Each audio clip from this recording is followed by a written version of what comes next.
Imagine um mar inteiro simplesmente desaparecendo do mapa.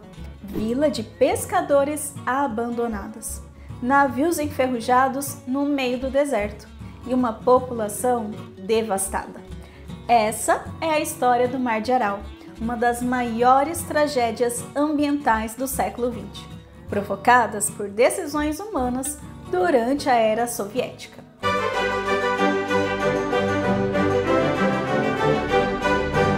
O Mar de Aral era o quarto maior lago salgado do mundo, abastecido pelos rios Amudari e Sirdari, localizados entre o Cazaquistão e o Uzbequistão. Mas, para entendermos melhor como isso virou isso, precisamos conhecer um pouco mais sobre a União Soviética e o que foi a Guerra Fria. Voltando um pouco no tempo, lá para o começo do século XX, a Rússia passava por uma crise econômica, com muita pobreza e fome. É importante lembrar que nessa mesma época, início do século XX, acontecia a Primeira Guerra Mundial, o que piorou tudo ainda mais. E então, em 1917, teve o início da Revolução Russa com os bolcheviques. Eu poderia ficar aqui por horas falando sobre a Revolução Russa. Inclusive, se você quiser um vídeo sobre isso, deixa aqui embaixo nos comentários. É uma história cheia de intrigas, fofocas e muitas lendas. I will not rest until I see the end of the Romanov line forever! A young princess Anastasia! Grandma! who vanished without a trace. Mas voltemos ao foco do vídeo. Em resumo, os bolcheviques derrubaram a monarquia russa através de uma guerra civil, liderada por Vladimir Lenin, que era marxista. Com o fim da monarquia russa, outras nações se uniram às ideias revolucionárias russas e criaram a União das Repúblicas Socialistas Soviéticas, a URSS. Agora, pense em um território 3 vezes maior que o Brasil. A União Soviética era realmente muito grande. E em um território tão vasto como esse, é claro que havia muita matéria-prima, o que foi essencial para a industrialização. Avançando um pouco na história, vamos para a Segunda Guerra Mundial, mais precisamente para o fim dela. Para darem um fim à Alemanha nazista de Hitler e posteriormente também derrotar o Japão, a União Soviética e outros países se uniram, como os Estados Unidos, o Reino Unido e a França.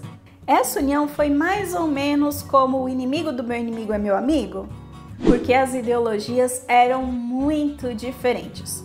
Tanto que, depois do fim da Segunda Guerra Mundial, um novo conflito começou entre os Estados Unidos e a União Soviética, a Guerra Fria, que não foi bem um conflito direto entre essas nações, mas uma guerra de ideologia, capitalistas versus socialistas. Gosto de dizer que é como se fosse aqueles filmes de adolescente dos anos 2000, sabe? Onde duas patricinhas populares tentam influenciar o máximo de pessoas possível dos seus colégios.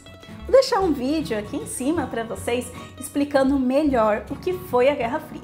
Beleza, agora que temos um resumo do contexto histórico, espero que você tenha anotado aí que a União Soviética foi a junção de várias nações, o que fez com que o território ficasse gigantesco, e que a Guerra Fria era uma disputa ideológica entre capitalistas, Estados Unidos, e socialistas, União Soviética.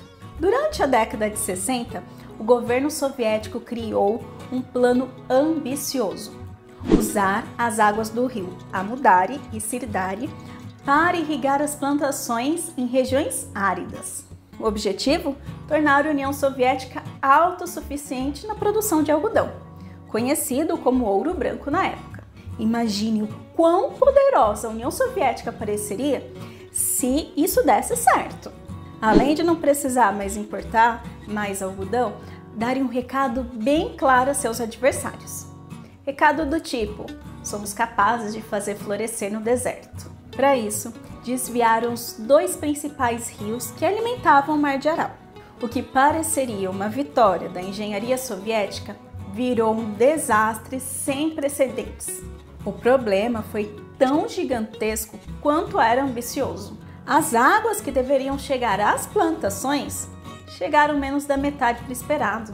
Isso porque, durante o seu transporte, nos canais acontecia muita infiltração, ou seja, a água era rapidamente absorvida pelo solo. Não se esqueça de que as águas estavam sendo levadas para um lugar árido. Eram quase 500 quilômetros que essas águas percorriam. Não demorou muito para as consequências chegarem. O nível da água do Mar de Aral caiu drasticamente. Em poucas décadas, o mar perdeu mais de 90% do seu volume, o que afetou muito as comunidades locais, principalmente os pescadores, que tiravam desse imenso lago o seu sustento. E quando questionaram as autoridades sobre o nível do Mar de Aral, eles alegaram que era devido às mudanças climáticas e que isso aconteceria naturalmente e não tinha relação nenhuma com os desvios das águas. Agora vem cá, você caiu nessa? Porque na época também ninguém acreditou. Infelizmente, a salinidade aumentou, peixes morreram e a pesca, que antes sustentava milhares de famílias, colapsou. A região enfrentou tempestades de sal tóxico, aumento de doenças respiratórias e o surgimento de um verdadeiro deserto de poeira. As comunidades próximas entraram em colapso, sem água, sem trabalho, sem saúde.